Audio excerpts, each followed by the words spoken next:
The secret to the best glazed corned beef? Don't boil it, bake it. I'll show you exactly how to cook corned beef in the oven. I'm Lisa from Garlic Zest.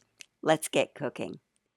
Place the corned beef brisket into a shallow baking pan and surround it with some carrots and onions. I like to use a couple of each. And then we cover it with water. Not completely, but to about halfway up the sides. And this is how we're going to braise the corned beef in the oven. Sprinkle the pickling spice, that little packet that comes with the corned beef, all around in the water. Don't put it on the beef itself.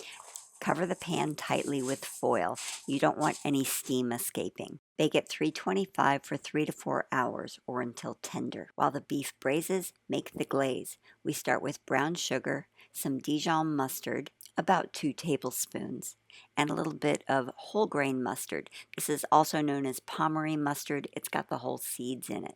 And then I add a little bit of horseradish. It gives it a tangy zip.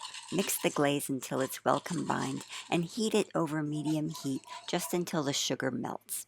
Once the beef is braised, you want to remove it from the pan and just put it into a rimmed baking sheet so none of the juices spill. Use a slotted spoon or a kitchen spider to remove the carrots and onions from the braising liquid and discard the liquid. Put the corned beef and vegetables back into the pan, and then we're going to score the meat. And this just means making slight cuts in the top of the fat cap. And you want to do it in a diamond pattern or a square. And then we're going to brush it with the glaze. And you want to get this all over. You can even put it on the vegetables, but make sure the meat is well covered. Then put it back in the oven at 375 for just 15 minutes. And there you have it, a beautiful glazed corned beef. For the most tender beef, you want to cut it against the grain. And when I started here, I thought I was, and I got a couple slices in and realized, nope, I was cutting it the wrong way. Even so, it's a very tender, juicy, and flavorful cut of meat, perfect for St. Patrick's Day.